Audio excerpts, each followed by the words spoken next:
असां अॻे बि हिकु ॿ दफ़ो यादि कयो आहे ऐं चना साहब हिन दफ़े यादि ॾियारियो तारीख़ूं लिखियल आहिनि पर पोइ यादि ॾियारियां ऐं मूं उन ॾींहुं चना साहब खे चयो चना साहब चयो त बाबा ज़िंदा माण्हुनि सां बि कचहरियूं कयो पर हाणे सुवालु इहो आहे मूं चयो मां साईं एतिरा त असांजा माण्हू शहीद थी विया आहिनि गुज़ारे विया आहिनि जो उन्हनि ज़िंदा माण्हुनि जो वारो ई नथो अचे पहिरियों हुननि खे त पूरो कयूं हा शख़्सियतुनि खे सो बहरहाल अॼु जेका पहिरियों आजियां थी वञे त साईं गुल मोहम्मद साहब मुरानी साहब साईं यावर काज़मी साहब साईं असांजो मोहम्मद अली साहब जी भलाई ऐं असांजो प्यारो काज़ी खादिम साहब साईं चेतन साईं भट्टी साहब हाँ जुम्मन भट्टी जुम्मन जे नाले सां साईं वाहिद कांदरो साहब साईं जो नालो बहज़ाद हा उही तव्हां कंपोज़ कयो आहे मूं ॾिठो हुनखे मां दुरुस्त कयां पियो पर तमामु सुठो कमु कयो पिया ऐं असांजो तुराब अली तुराणो हे न नींगर जो नालो वरी प्रेम थो दुरेज़ अहमद दुरेज़ कुरैशी नालो लिखियो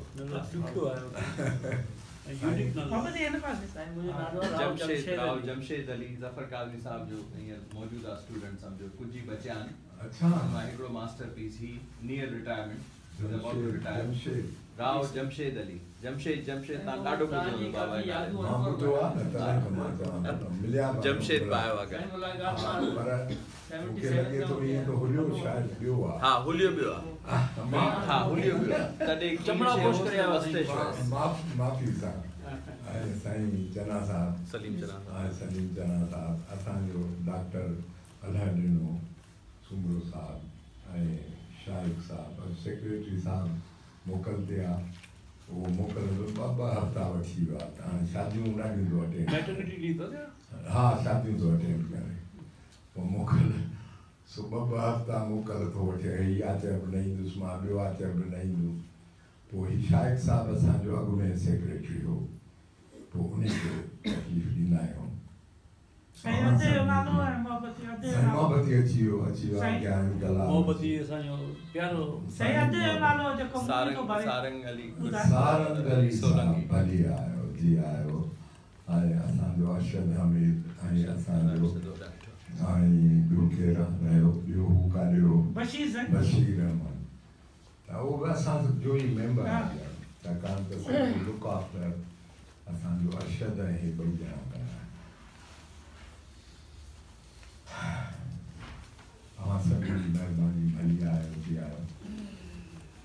अॼु जीअं कालम पढ़ियुमि सुबुह जो हीअं मूं डॉक्टर साहब खे यादि कयो मां हिते आयुमि वरी पुछा कयमि बाबा कंहिं वटि नंबर आहे पोइ वरी मूं हिकिड़ो ख़त लिखण जो सोचियो त लिखां गुल मोहम्मद दुरानी साहब खे त उमेद त निंड मां उथिया हूंदा ऐं 12 बजे उथंदो आहे या 12 नाश्तो कंदो आहे सो उथंदा पर कोशिशि करे पर पोइ ईअं कंदे अञा असां वेठे ॻाल्हायो त हींअर असां डॉक्टर साहब असांजो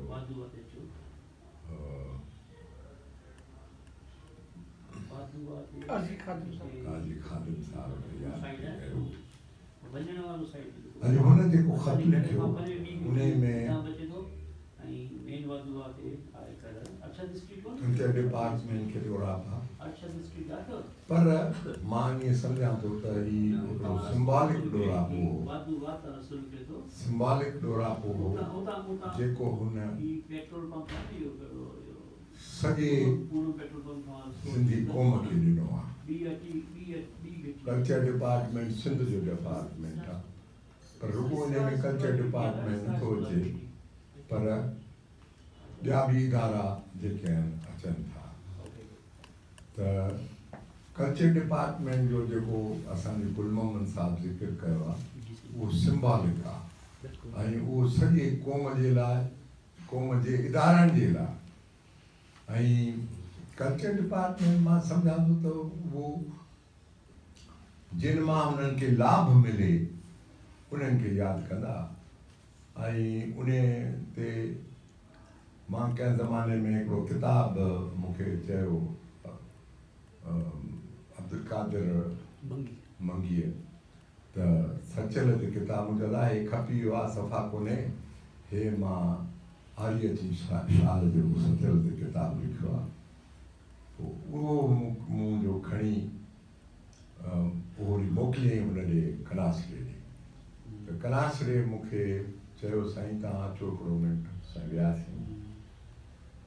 बाबा हिन मां छा थींदो हीअ 80 सुफ़्हनि जो किताबु हिन मां छा थींदो ईअं करे पियो थींदो सो हाणे असां हुन किताब खे वधायो बि आहे पर कल्चर डिपार्टमेंट खे कोन मोकिलींदासीं उहो असीं कोशिशि कयूं पिया त पाण छापियूं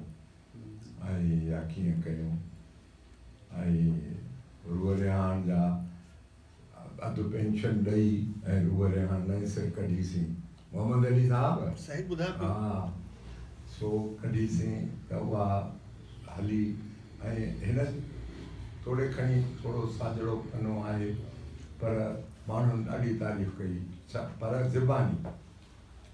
ऐं पर्चो ख़रीद कंदा हुआ न कंदा पर पर्चो खपी बि वेंदो पर पोइ कंहिं ॿिए हिकु माण्हू कंहिं ख़त न लिखियो त मां उहो ख़त हुन में छापिया बहरहाल मां इहा ॻाल्हि इहा कई त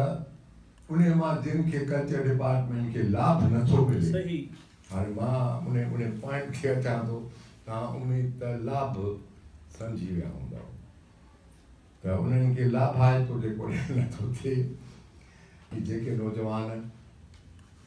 पंहिंजी जाइ ते ॿिया सभु नौजवान आहिनि असां वटि जेके बि आहिनि भली केतिरी बि उमिरि जो हुजे पर नौजवान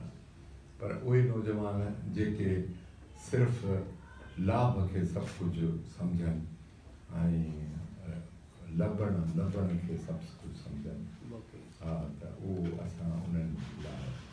हीअ इदारो नंढिड़ो इदारो आहे कॾहिं त घणा ॾींदा आहिनि अॼु थधि बि आहे मुल्क में पर अॼु घटि माण्हू आहिनि का गुज़रियल गॾिजाणीअ खां वठी घटि माण्हू बपोर चना साहब पर असीं पाण में जेको बि ज़फ़र खे यादि कंदासीं उन मोहबत ऐं इश्क़ वसीले यादि कंदासीं जेको असांजो इश्क़ हो ज़फ़र केतिरनि माण्हुनि जिन जो ज़िक्र कयो आहे साईं गुल मोहम्मद साहब कालम में पर मां जॾहिं पछाड़ीअ जो वियो मांसि घुरायो हुई पाण त मां वियोसि त उते पोइ चई त हमीर तोखे त ख़बर आहे ऐं ॿई ॿ मुलाक़ातूं अॻु में ॿ टे मुलाक़ातूं संदसि ॾुखनि वारियूं मुलाक़ातूं जिन में केतिरी स्केलनि जो ज़िक्र बि हो ॿियो मतिलबु हुन सां नाइंसाफ़ियुनि जो ज़िक्र हो त सरकार जेका मथां वेठी हुई चर्चा गबा घणाई कंदी हुई ऐं पर ज़फ़र काज़मी तमामु हिकिड़ी सब्र ऐं शुक्र वारो माण्हू ऐं ॾाढो मज़ेदार माण्हू हो सो हिकिड़े दफ़े इहो शौक़ु थियुसि सियारे जो त बाबा तितर खाईंदुसि सो पोइ त क्रिसमस जो मौक़ो अलाए छा हो पर बहरहाल चयोसीं साईं तितर ठारायूं था पोइ तितर मां वरी शम्स खे चई घुराया तितर बितर ॾाढा ज़बरदस्त विञाए ठाहियासीं पोइ अची उते जेॾी महिल वेठासीं मानीअ जो टाइम थियो त अची हुनखे ॾेड़ायूं ज़फ़र खे मुमताज़ो मां साईं सो पोइ जो हू कावड़ कई हुन असां सभु भॼी वियासीं निकिरी वियासीं चङो दफ़ा बसि असां वञूं था असां हलिया वियासीं पोइ हुन सभु तितर वेही पाण खाधा मूंखे चई जेकॾहिं त मां इहा कावड़ न ॾेखारियां त तव्हां न भॼो आहे तव्हांजी हल्की चिकदाण कयमि त तव्हां भॼी वियो तितर सभु मूंखे नसीब थिया तमामु हिकिड़ो दिलबर माण्हू जंहिं माण्हू वटि बुक्स या जंहिं माण्हू वटि ॿ ॻाल्हियूं न हुयूं नो टू ओपिनियन्स हर माण्हूअ लाइ पॉज़िटिव ओपिनियन रखंदो मोहबत वारो माण्हू ॾुख हूंदा त बि उहो पंहिंजे जेको आहे पी वेंदो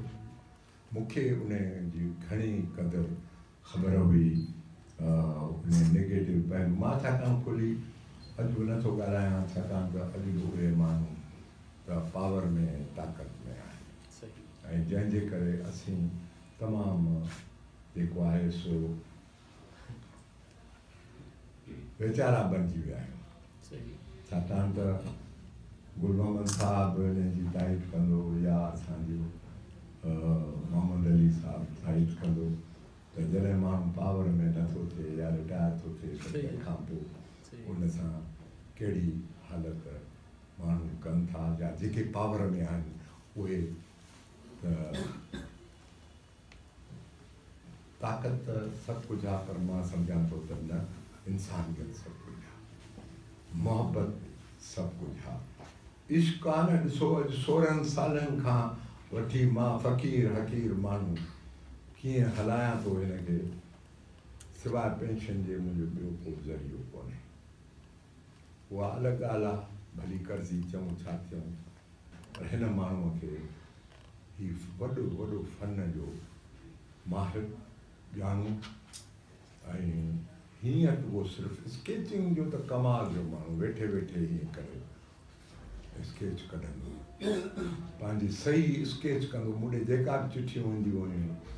उहे जेके आहिनि से हुनजो हेठां सही ज़फ़र करे ऐं उन सां गॾु फ़ोटू पंहिंजो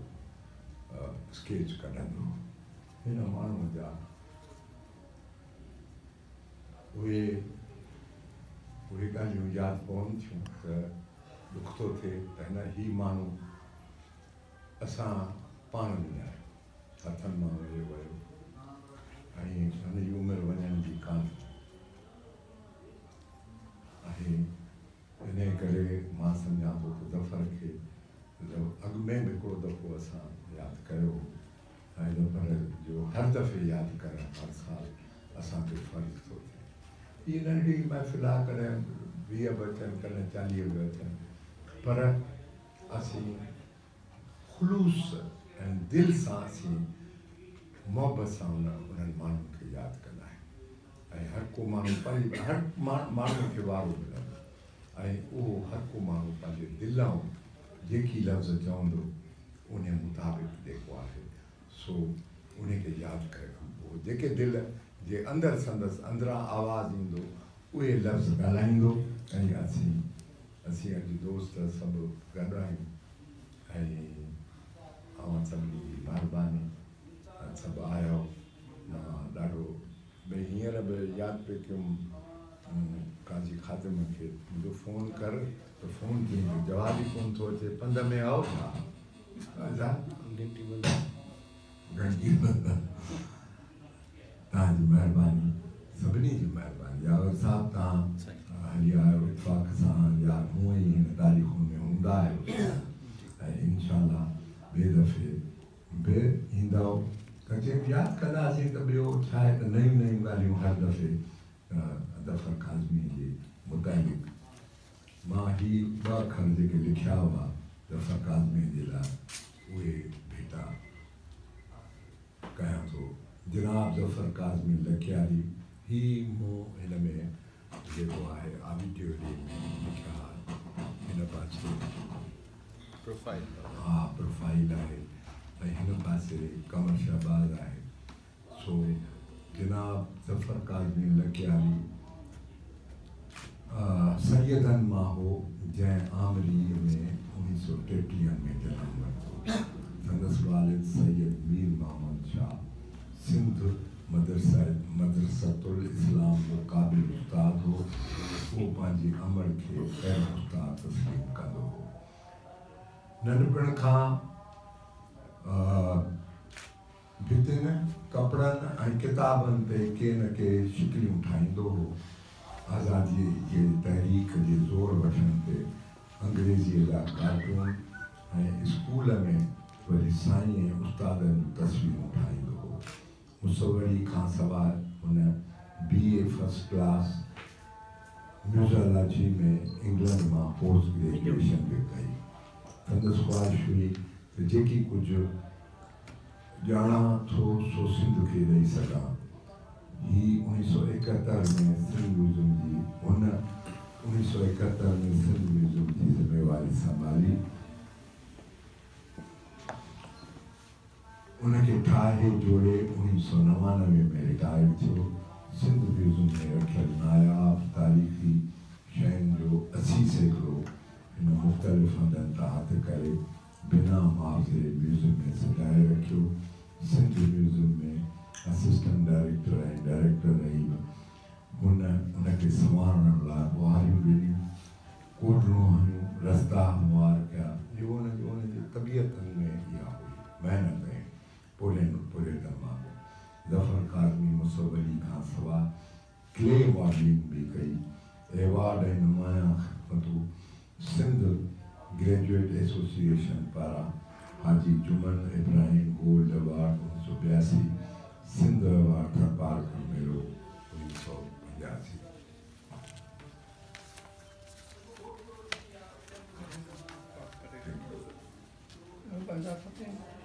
Shah Latif award culture and tourism department 1980-90।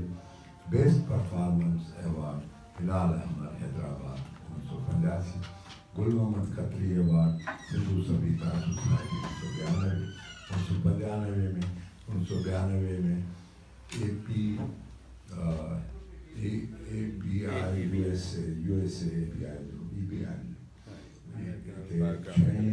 Addition लाइ American biographical institute leadership award मिलियुसि। लाइफ टाइम अचीवमेंट अवार्ड माहवा नटखट इनकार Sheikh award 1998। Culture award Karwan Adab Sindh 1998। Shah Latif award culture and tourism Sindh. Shah Latif excellence award Bhitshah culture centre golden jubilee 2005। Culture award 2005 खां 2006। यूमे मादरे वतन 2006। संदसि ठाहियल सकाफ़ती फ्लोट लगातार 12 साल सालियानी क़ौमी नुमाइश में टॉप पोजीशन खणंदा रहिया। रेडियो पाकिस्तान हैदराबाद खां सिंधी ऐं उर्दूअ में ॿारनि लाइ 15 साल मुसवरी सेखारण जा प्रोग्राम कयईं। संदसि ठाहियल ऐं डिज़ाइन कयल अहम सकाफ़ती इदारा आहिनि Sindh provincial museum, Tharparkar museum, Bhitshah museum, Sehwan museum, लॉर्ड museum, Shamsul Ulama doctor Mohammad bin Daud Bhutto library building, Shah जो बाग बिदशाह, संदसि मदरसो म्यूज़ियम, सिंध मदरसो म्यूज़ियम, इंटीरियर डेकोरेटर डिज़ाइन ऐं गैलरीज़ जी तरतीबवार कराची। ऐं ॿी हिन में अञा हिकिड़ी ॿ ॻाल्हियूं ॿी बि मूं कावश बाश में छपियो हुन में कुझु खयो। ऐं ॿी ॻाल्हि जेका ज़िक्र थियल न आहे, मां आहिनि मूं वटि उहे शयूं, पर मां छो त अंदरि छाकाणि लाइब्रेरी में बि ॾाढो ॾुखियाई सां गिणा थो, एतिरा किताब जमा थी विया आहिनि त मुंहिंजो कमिरो राति जो सुम्हंदो किताब मथे जे हेठां आहिनि, विहाणो कोन्हे, किताब ते सुम्हंदो आहे। तो उहे जेके आहिनि हेठां मथां किताब आहिनि, पर उन में आहे त वॾो शाइर पंहिंजी जाइ ते हाणे मूंखे ईअं मुंहिंजो ॾाढो मशहूरु शाइर छपियो हिन में ऐं काफ़ी शाइर बि लिखिया ऐं हुन हिकिड़ी कहाणी बि लिखी आहे। सो उहे मूं वटि शयूं आहिनि, उहे इंशाअल्लाह ॿिए दफ़े वरी उहो पढ़ो करे गॾु करे मां रखंदुमि। हाणे हीअ बि पर्चा जेके छपिया त उहे बि आहिनि, थोरा थोरियूं कापियूं मूं वटि आहिनि। पोइ मिड़ई हीअ मां यावर साहब खे पेश कयां थो, जेको आहे सो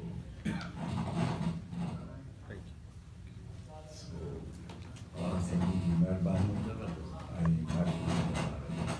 क्षमा अॻिते हले। ज़फ़र काज़मी साहब तमामु सिंध जो माया नाज़ मुसविर ऐं तमामु ख़ुश इख़लाक़ ऐं तमामु बहितरीन शख़्स हो। साईं साम्हूं जी आख़िर त कान हुई पर साईं मुमताज़ मिर्ज़ा साहब जिन वटि ईंदा हुआ उन्हनि सां उते ईंदा त पोइ असांजी हैसियत घटि हूंदी उन महफ़िल में जेको वेही कोन सघंदासीं जिन जो जेको आहे सो तख़लीक़ सिंध म्यूज़ियम आहे ऐं सिंध म्यूज़ियम अॼु बि जेको आहे सो जंहिं मंज़िल ते पहुतो आहे उहो सभिनी खां जेको आहे सो लिकल कोन आहे। प्रोफेसर डॉक्टर साहब असांजे हिन सथ जे सरबराह साईं हमीद साहब खे इन दुआ सां त मालिक खे सिहत सां कामिल अता करे ऐं हिन खे जेको रंग रचायो अथसि उनखे मटाईंदो अचे। मरण आगे जे मरी विया से मरी थिया न मौत हूंदा से हयात जीअण आगे जे जिया। ज़फ़र काज़मी जी विलादत 25 दिसंबर 1933 में मीर बंगल शाह जे घर में आमिरे ॻोठ में संदन विलादत थी। इब्तिदाई तइलीम पंहिंजे ॻोठ आमरी में हासिल कयूं। 1950 में ड्राइंग जो इम्तिहान पास कयो जंहिंमें पहिरीं पोजीशन हासिल कयूं। 1951 में NJV स्कूल में ड्राइंग टीचर मुक़ररु थिया। पेंटिंग ऐं मॉडलिंग में 1954 में पहिरीं पोजीशन मिलियलु।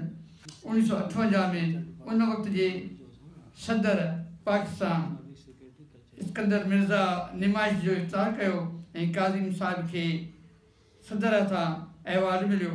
उन तस्वीर जी निमाइश करे काज़िम साहिब जी ॾाढी वाखाण थी। 1959 में ॿियो दफ़ो निमाइश थी। उन निमाइश में बि काज़िमी साहिब जी सदर पाकिस्तान जनरल अयूब हो जंहिं बिदशाह में अची निमाइश जो इफ़्तार कयो। काज़िम साहिब खे ॾाढो मान मिलियो। लंडन मां म्यूज़ियोलॉजी डिग्री हासिल कई। सदर फ्रांस खेसि आर्कियोलॉजी जे अहवाल सां नवाज़ियो। 1985 में हर पार्कर मेलो सिंध थियो जंहिंमें खेसि हिलाल अहमद अहवाल मिलियो। काज़मी साहिब ॿारनि खे PTV ते मुसविरी सेखारी। अहिड़ी तरह हिन फ़न खे जियाफ़ो ॾिनो।